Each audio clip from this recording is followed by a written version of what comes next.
Volk in lisica na ohceti.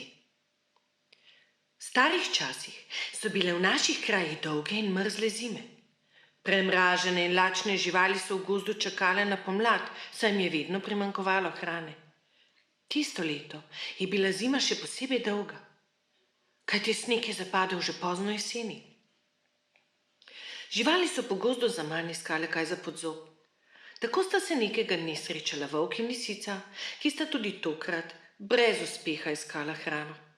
Prebrisana lisica je imela več sreče, saj se je dostikrat priplazila do vasi in opazovala, kaj se tam dogaja. Kadar je imela dober dan, je ujela kakšno kokoš, velikokrat pa so jo prepodeli vaški psi. V zadnjih dneh je opazila, da se v vasi še nekaj dogaja. Pripravljali so veliko hrane. To je bil predpustni čas, v katerem so se ženili. Pri največjem kmetu v vasi je bilo že vse nared za sobotno slavje. V kuhinji in izbi so se mize šibile od dobrot, v kleti pa so bili sodi polni vina. Prebrisana lisica je naredila načrt, kako se bosta z volkom odpravila na ohcet. Ko se je vračala proti svojemu brlogu, je res srečala izčrpanega volka. Povedala mu je, kako bi lahko prišla do hrane. Takole je začela.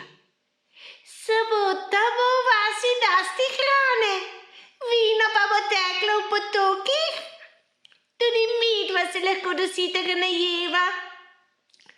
Samo ubogati me boš moral, ujček. Ko se bodo svati že krepko zabavali in barani v hiši na vrhuncu, bova tudi midva odšla na ohcet. Zamisel je bila volku všeč in komaj čakal, da bo prišla sobota.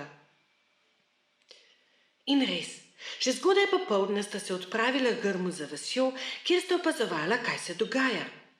Lisica je ujcu volku povedala, kako bosta prišla do hrane. Volk bo šel v hlev, poln drobnice, sama pa bo šla v hišo, ker je tam bolj nevarno.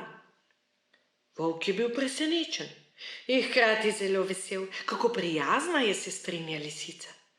Komaj je čakal, da nad vas pade mrak. Počasi se je le stemnilo. Iz hiše je bilo slišati glasno rajanje. Vesela, da se bosta končno zopet najedla, sta se odpravila na ohcet. Preden sta se ločila, sta se dogovorila, da se ob polnoči ponovno dobita pri grmu za vasjo. Lisica je volku še enkrat rekla. Jaz bom pri oknu stražila, ti pa boš planil v hlev in se dodobra najedel. Potem bom pa še sama odšla v hišo. In res, volk je planil v hlev in se lotil drobnice, lisica pa je opazovala, kaj se godi v izbi. Sline so se ji začele močno cediti, zato je pozabila na dogovor in stopila naravnost v izbo med svate ter jim rekla. Vi se tukaj zabavate, volk vam pa bo vso drobnico v hlevu raztrgal.